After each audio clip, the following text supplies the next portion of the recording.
Dag sê, dankie en welkom terug by nog 'n uitsending van Klets Kompas. Vandag is Maandag die 13de Oktober 2025.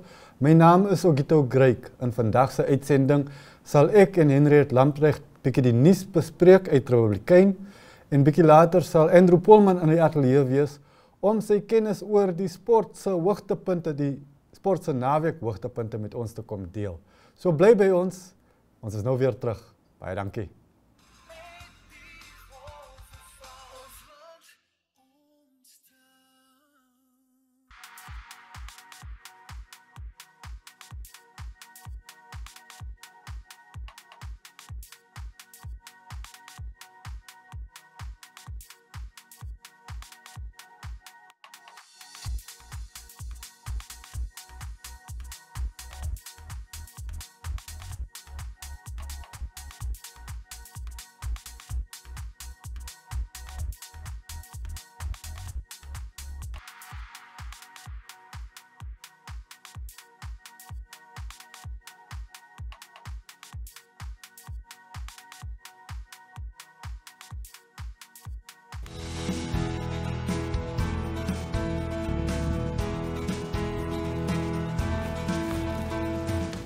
Is ons land nie pragtig nie? Ek verlang na Desember. Welkom Henriette, hoe gaan dit? Goed, dankie. Ogito was 'n wonderlike sportnaweek. Kan ons net gou dit sê? Ja, prestasie, oorwinning, dis lekker. Ja, en ek hou van die kop wat ek gekies het. Dis soos ons Proteas pluk. Baie mooi. Op 'n ander hartseer noot moet ons totsiens sê vir meneer Sava. Ja. Jy hom geken? Ja, weet jy Ogito, ek het dis 'n hele paar jaar terug toe ek by Namib Times was. Ek dink almal aan die kus het hom geken en hy was 'n ongelooflike nederige man. Hy het hierdie teenwoordigheid gehad en wat vir my die mooiste was aan hom is hy het gedien, sy gemeenskap gedien sonder 'n bohaai daarvan te maak. Hy het net so stil en wat 'n Trevino Volp sê in die storie wat vir my so mooi was, sy nalatenskap wat so lank gaan voortduur. So elke keer as jy nou in Walvis Baai inry, daai palmbome wat daar staan sal ons aan hom laat dink, ja. Wow, wonderlik. Nee, dit is 'n voorbeeld, 'n voorbeeldige mens. Op 'n ander noot, jy het hierdie storie geskryf van die mediese fondse en ek verstaan nie so mooi nie. 1.7 miljard in surplus. En dis basies, kan ek sê in wins. Kyk, ek is nie 'n finansiële verslaggewer nie, ja. So vir Namfisa, dis die toesighoudende owerheid vir finansiële instellings wat elke jaar Ogito dan het hulle nou 'n verslag wat hulle saamstel. Ja. En mediese fondse het verlede jaar na al hulle aftrekkings, al hulle uitgawes, administratiewe uitgawes, het hulle mens kan dit 'n oorskot ook noem, van 1.7 miljard gehad. En ek het nou al spesifiek baie berig oor mense wat klaar, jy sal onthou so tyd terug, dit was begin van laas jaar dink ek, is mediese fondse bydraes is opgestoot. Ja. Maar die tariewe waarteen jy diens kry is dieselfde gehou. Ja. So nou het die Raad vir Private Gesondheidsgeriewe en dan private praktisyns sê, maar jy kan nie diensverskaffers soos dokters en hospitale en apteke daarvan beskuldig dat hulle hierdie hoë koste dryf as jy soveel oor het na die tyd. Dit maak net nie sin nie. Wat hulle ook sê is dat jy ondermyn vertroue in gesondheidsverskaffers. Jy begin daar te dink, okay, maar jou dokter is dan nou 'n skelm want hy vra meer. Ek moet heeltyd inbetaal. Bybetaal, ja. En dan maak hulle dit ook baie duidelik dat die tariewe waarteen, kom ek verduidelik eenvoudig. NAMAF tariewe, die Vereniging van Namibiese Mediese Fondse het standaard tariewe. So byvoorbeeld hulle sê as jy 'n mediese fonds lid is, gee ons net R250, die res moet jy opbetaal. En hulle verander dit nie. Ogito. So dis mos nou logies, alles word duurder.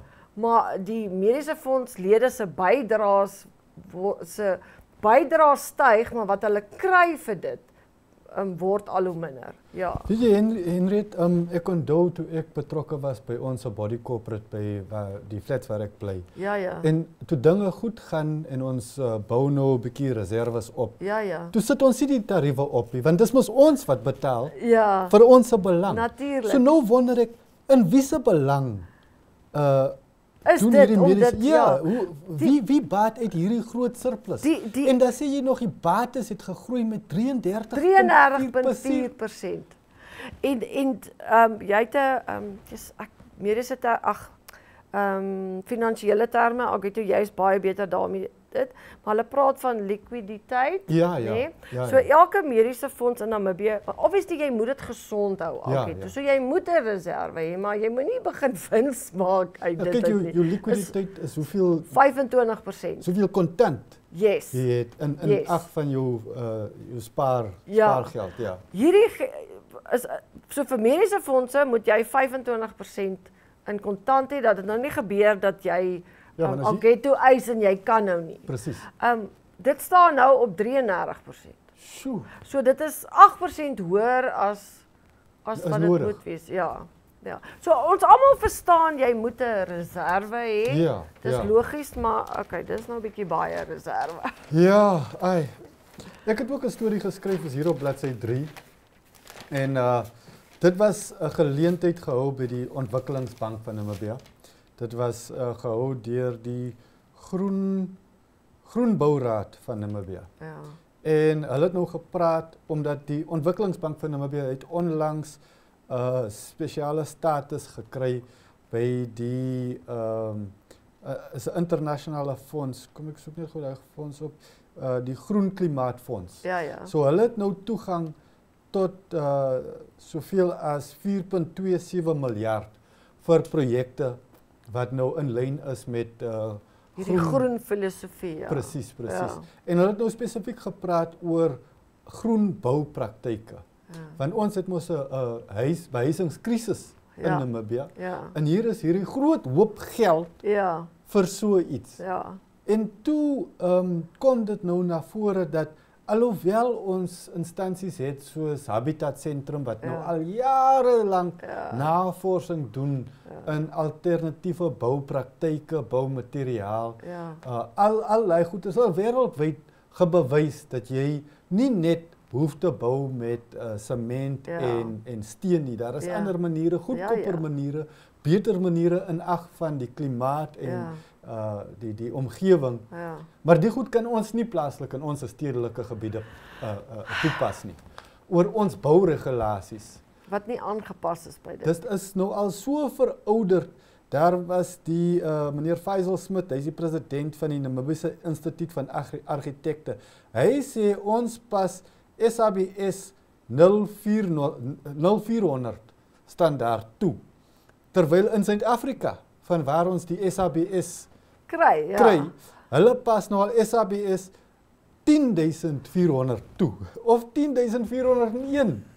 En ons is nog by 0.1. Ons is by 0. So ons het die geld, ons het die behoefte. Ons kan niks daarmee doen. Ons kan niks daarmee doen. En hy het die skuld gepak op die Namibiese Standaarde Instituut. Ja. Die sê nee, hulle kan niks verander nie, want hulle sertifiseer net standaarde. Ja. En daar is aanhaling wat ek hier het van Hendrik Amadilla, hy is die woordvoerder. Hy sê daar is tans geen standaarde in Namibië vir alternatiewe boumateriaal nie. Dis geen basis vir sertifisering van sulke materiaal deur die NSI nie. Ek gooi my hande in die lug. Ja nee, kyk maar na die berge. En dan, maar jy het iewers iets geskryf van die Ministerie van Werke en toe besef ek en jy albei, okay nee. Ja, die Ministerie van Werke en Vervoer wat moenie groen bou nie. Want jy gaan nie kan nie. En hier is so 'n mooi foto uit Suid-Afrika van dubbel verdieping behuising gebou uit sandsakke in Suid-Afrika. Gesertifiseer, selfs gebefonds deur Suid-Afrikaanse banke. Ja. En wie het meer sand as ons? Exactly. Ons het sand wat uit die oor uitloop. Daar's hoop vir die syde. Ai, tog Ai, maar, okay, toe. asseblief lees gerus hierdie stories en veel meer in Vandag se Republikein. Baie dankie Henry. Dankie Augito. Bly by ons.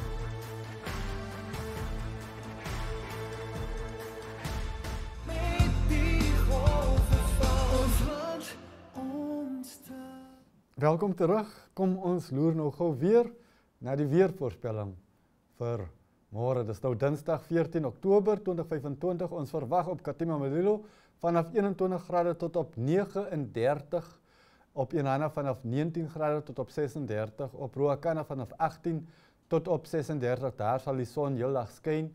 Op Tsumeb verwag ons vanaf 24 tot op 33 gedeeltelik bewolk. Omaruru vanaf 17 tot op 33, sonskyn al die pad, hier in Windhoek vanaf 17 tot op 30 verwag. Dan op Henties Bay môre is dit vanaf 12 grade tot op 18 grade, Walvis Bay vanaf 13 tot op 21, op Rehoboth verwag ons vanaf 16 grade tot op 31 sonskyn, Aranos verwag ons vanaf 18 grade tot op 34, op Loederitz vanaf 13 tot op 20 grade, Arnhemsvlei vanaf 20 tot op 33 sonskyn en op Oranjemund vanaf 13 tot op 20 grade verwag vanmôre gedeeltelik bewolk.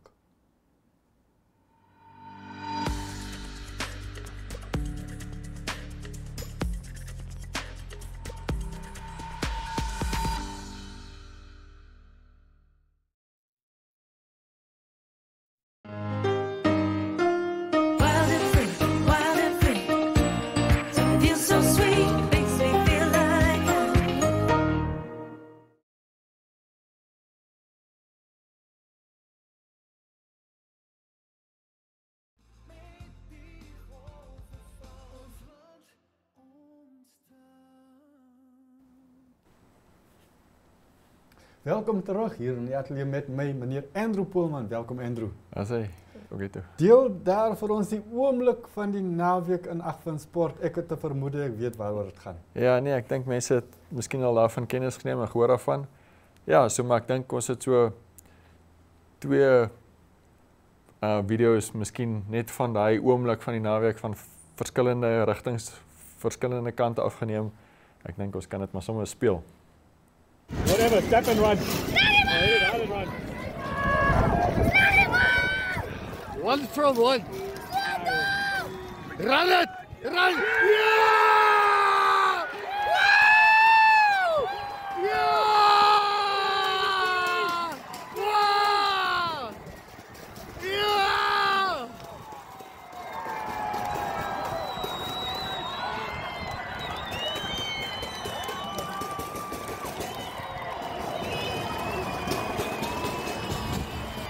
Yeah! Good check in, Patrick. Lekker boys, lekker man. What a performance. Good stuff. Well done, boys.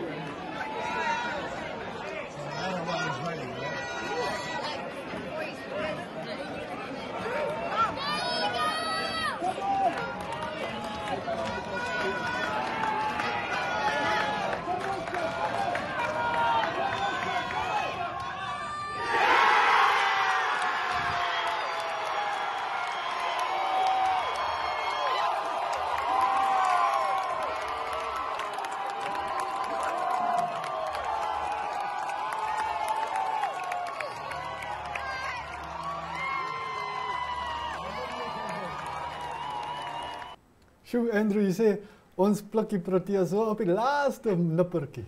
Ja, so ek dink daai was miskien nie net die oomblik van die naweek nie. Ek dink daai kan dalk die oomblik van die jaar wees van Namibia op sportgebied. Ja, ek dink daai was Sit dit bietjie vir ons in konteks. Ja, so natuurlik die eerste keer wat Namibia op die cricketveld teen Suid-Afrika gespeel het, 'n T20 wedstryd.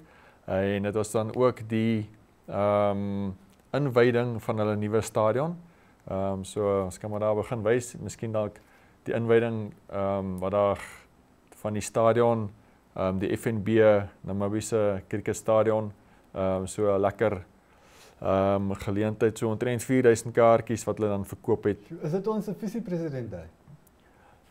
Wie staan daar met die skeer? Ek dink dis een van FNB se mense, as ek reg is. Dit is so oomblik voordat ek daar by die stadion ingestap het. Okay. Maar ja, dit was daar was mense van die ICC af en adjunkt minister van sport Dino Balotti was daar en ja, so natuurlik ook van Cricket Namibia se beamptes en so. Ja. So eerste keer wat hulle dan nou 'n regtig groot wedstryd daar gehad het dan en vir Suid-Afrika genooi het om dan daar teen ons te kom speel en om dan daai wedstryd te kon gewen het. Soos Rudy van Vuren, die president van Cricket Namibia agterna gesê het, om dan te wen met die laaste bal, nie Steven Spielberg kon het beter skrip geskryf het as dit nie. Ja. So ja, baie dramatiese wedstryd. T20 cricket is mos maar onvoorspelbaar, kan soos sê elke bal is eintlik 'n event. Ja. Enigiets kan gebeur, die momentum kan heeltyd swaai en dit is nie miskien 'n maklike dag gewees vir die Kolwers nie. Suid-Afrika wat dan 134 vir die verlies van 8 opgestel het, nadat hulle eerste gekolf het en Namibia wat toe 138 vir 6 gekry het met die laaste bal van hy beurt. So Max Haingu het sy debuut gemaak. Hy het so 2 vir 32 gevat in 3 bilbeurte. So die kaptein Gerard Erasmus wat dan vertroue in hom gewys het. Hy het dan twee belangrike paaltjies gekry, een vroeg in die beurt en sommer met die eerste bilbeurt van die dag, Gerard Erasmus wat sommer dan self daar gebou het. En Quentin de Kock wat dan een van die bekende name van Suid-Afrika is, in die eerste bilbeurt uitgehaal. Ek dink is 'n man vir wie baie toeskouers byvoorbeeld ook net sou baie graag vir hom wou sien speel en om hom te ontmoet is ook 'n groot hoogtepunt vir baie mense. Ja. En dan maar so ek dink hierso in die foto wat ek hierso wil wys is dan ek dink Benji Kongo. Ek dink hy het in 'n stadium so vorentoe geduik daar voor die hoofpaviljoen en 'n bal uit die lug uit gevang. Ek dink 'n Suid-Afrikaner het hom so 'n bietjie miskien misgesit en die bal teen die wind geslaan het. Ja. Die wind het so 'n bietjie gewaai en ek dink mense wat dalk nie Kolwers wat dalk nie die toestande dalk heeltemal reg beoordeel het nie. Ja. So Nandrey Burger was een van die Suid-Afrikaanse bowlers, baie vinnig bowler soos jy kan sien. 'n Man 'n bietjie besig gehou. Hy het so 2 paaltjies gevat vir die dag. Hy het dan ontslaag geraak vroeg van Jan Vryling, een van die Namibia se topkolwers en later het hy ook van Milan Creer gekry wat in daai stadium 18 van 20 balle geslaan het met 1-6. Ja, so ek dink hierdie oomblik waar Namibia dan een loopie nog gekort het en ek dink die meeste mense wat daar oë gehad het op die wedstryd sal daai oomblik presies kan sê waar hulle op daai oomblik gestaan het en waar hulle was. Dis 'n groot prestasie. Maar is dit 'n amptelike wedstryd of is dit maar net 'n vriendelike?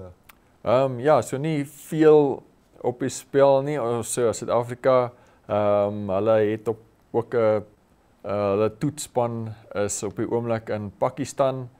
So van hulle meer bekende spelers wat dalk miskien sommige van hulle speel ook in die 22 formaat. Ja. Hulle is op die oomblik in Pakistan, so miskien dalk nie heeltemal Suid-Afrika se nommer 1 span nie, maar nog steeds 'n kompeterende span en dit maak nie vir ons saak. Ja. Nee, ek dink dit in daai opsig dit is 'n amptelike T20 internasionale wedstryd. So Namibia dan nou wat by die internasionale kriketraad 'n assosiaatstatus is. Okay. Een van die kleiner lande in cricket. Ons het dan nou in hierdie stadium dan reeds 4 van die volle members gewen. Soos ons het gewen teen Zimbabwe, ons het gewen teen Sri Lanka, ons het gewen teen Ierland en nou het ons teen Suid-Afrika ook gewen. Wonderlik, wonderlik. Dit is 'n groot prestasie en ons wens vir Cricket Namibia alle voorspoed in die toekoms. Kom ons praat 'n bietjie rugby. Ek verstaan die oefengroep is aangekondig. Ja, so Namibia Rugby Unie se groep wat dan moet gaan kwalifiseer.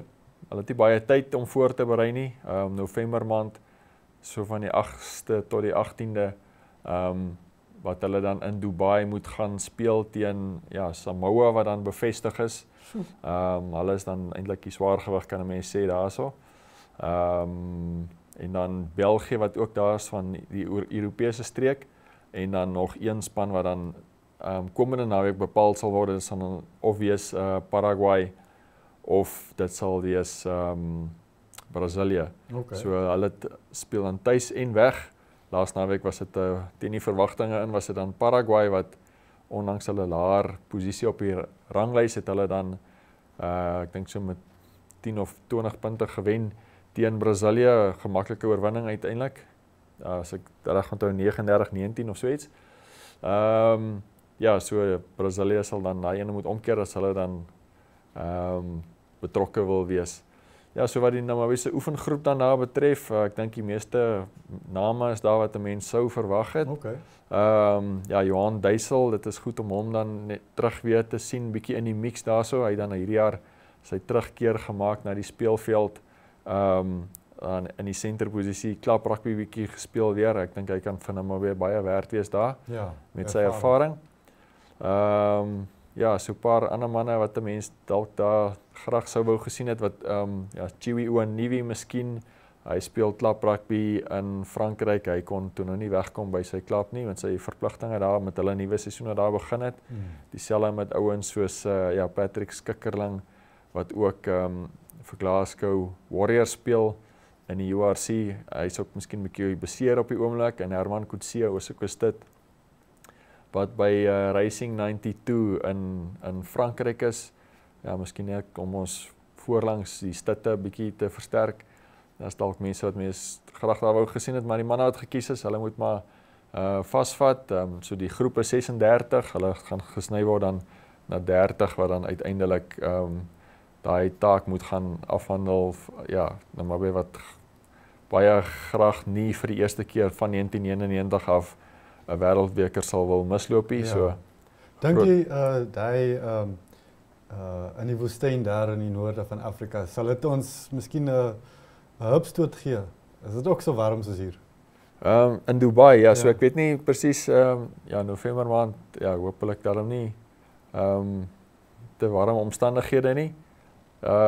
Maar dis maar dieselfde vir al die spanne. Ja. En ek dink ons maar uit my oogpunt bietjie 'n studie gaan maak van hoe Samoa hulle in hierdie posisie bevind het, die ander spanne teen wie hulle verloor het, waar hulle swakpunte is en ons sal dit net bietjie moet reg ontleed in ons wedstrydplan agter mekaar oor hoe ons dit gaan aanpak. Soos die huiswerk wat ons moet gaan doen. Verseker. Volgende. Okay, kom ons praat bietjie oor bergfietsry.